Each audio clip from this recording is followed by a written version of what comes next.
there were very few things I found more awful than Murderbot. As I turned this show on, I read the novella, maybe a year ago or so, and I was like, all right, it was okay. It got really old fast with its like kind of like edgy, sort of quirky android attitude. A lot of stuff is just like, kind of pulled from other pop culture things in science fiction and then shoved into this, and it's not really anything beyond like this like kind of dark comedy-ish, which is really not that funny. And so when it translated to the big screen or the small screen or whatever you want to call it, when they put you the diversity casting in Netflix with the very smart black woman and the they them lesbian couple, and it was a little tough to watch. I couldn't get past the first episode, and the android here comments the whole time about how he hates all these people in the show and how they're obnoxious. The problem is they actually are, and it's like, oh, you're kind of right. I also hate all these people, and that makes me not want to watch the show. And that's kind of where it went on this.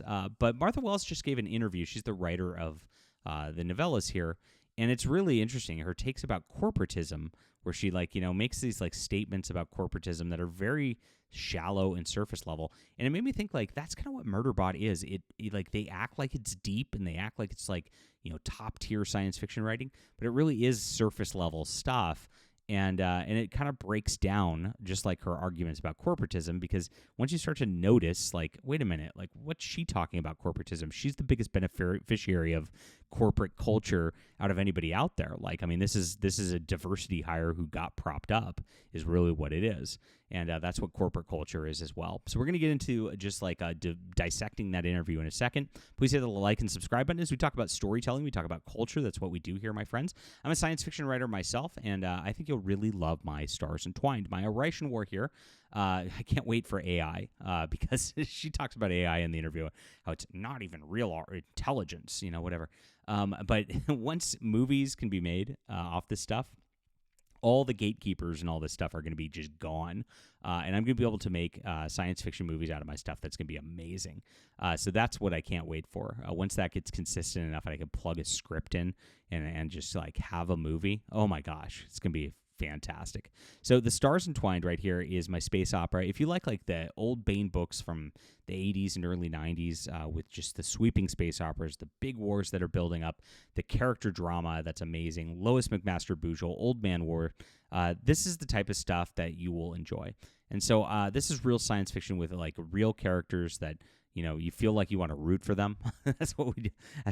That's where we're trying to be at these days. And it's a trilogy that's good stuff. It's in the description below. It's available on ebook, print, and audio. I hope you'll check it out. And thanks, guys, for making this a huge success as our channel's moved along. And thank you for reading. That's the most important part. So let's get into this interview a little bit right here as we look at the hypocrisy that comes out of this right here. And so here's what Martha Wells says on to Scientific American. Of course, the show has very little science to it. Oh, it's got a robot, therefore scientific, right? Okay. They asked her about corporatism, and she issues a warning. She says, yes, it's disturbingly so. The corporate trend has been percolating over the past 10 or 15 years. This was the direction we've been going as a society.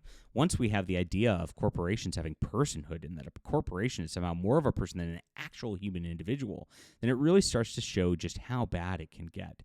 I feel like that it's been possible anytime, not just a far future thing, but depicting it in the far future makes it less horrific, I guess.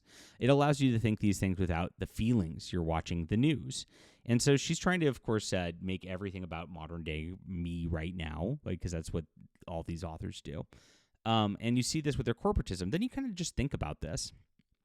Her books are bought by Tor Books, who's owned by Macmillan. Macmillan's one of the big four publishers in New York publishing. It is corporatism. They're actually supporting her. So when you listen to her and go, wait a minute, she's got an anti-corporatism message, it's basically Blade Runner, right? And so you look at that and you're like, but she's not really anti-corporate because she's paid by the corporation.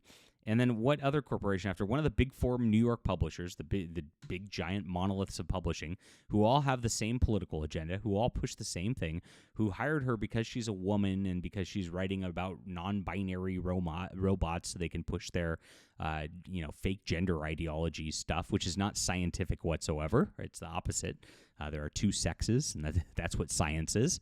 But they want to push mental illness as like normalcy because they want to just turn society into some vapid commie thing. It's weird.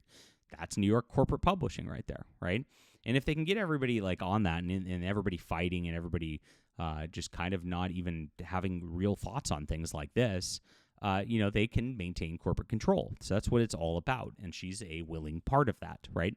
More than that, like now that she's got that, she gets propped up by Apple TV. Well, Apple's one of the biggest evil corporations out there. They have slave labor manufacturing their iPhones in China. She's cool with that as long as she gets a TV show out of it, right? So is she really anti-corporate? Does she have this corporation attitude and all that? No, not at all. She's just repeating the talking points that are approved by the corporations, which is the most bizarre part about all of this. It's completely fake. And this is how you get ahead. You have to have these politics or you don't get in with the corporations to begin with. That's the weird part about all of this. So you can see where she goes. And again, it comes out with a vapid, like just shallow thing. Currently, the idea of going to Mars is being pushed by private companies as an answer to all the problems.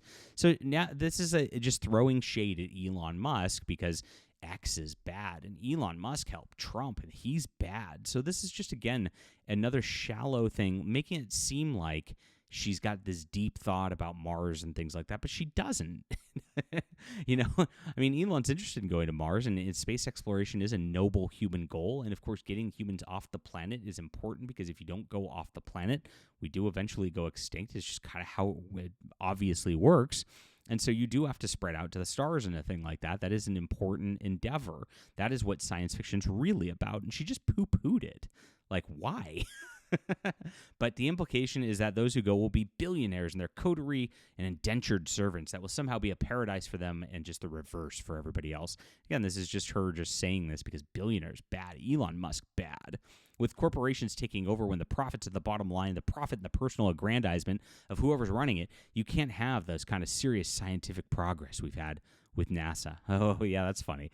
And because government waste is not a thing. But, again, it just all breaks down immediately because it is a shallow read of things that's just soundbite news meant to, of course, just signal certain things. Oh, corporations bad. Elon Musk bad. Government science, that's real science, right? And you see that's the, again, approved situation because it comes from Macmillan. It comes from Apple TV. And that's what Apple TV wants the masses to think, right? So they can all get their corporate subsidies from the same government that's doing the exact same thing and complete this complete cycle over and over and over again. And naturally, after this, with her weird genderism and all that and the stuff that's meant to sound smart, she takes shots at AI. Of course she does, because that's the other corporate thing that they're saying. AI is not a good thing.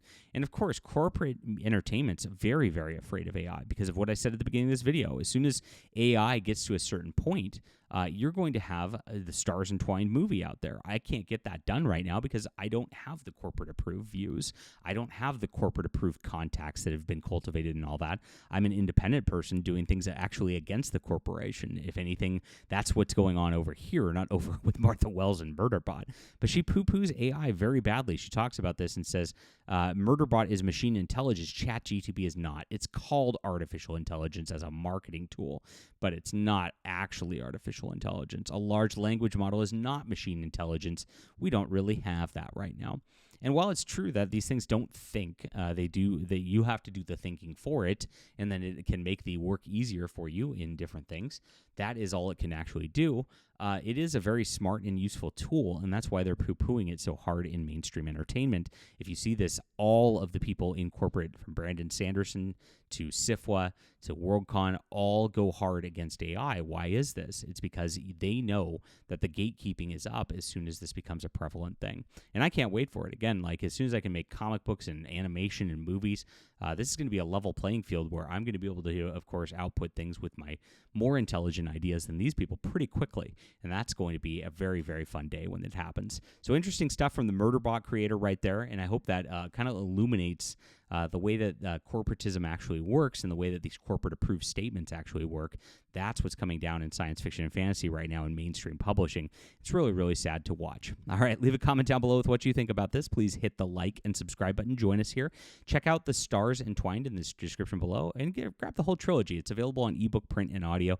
You're going to enjoy it. This is good classic science fiction. Thanks for being here. We'll be back soon.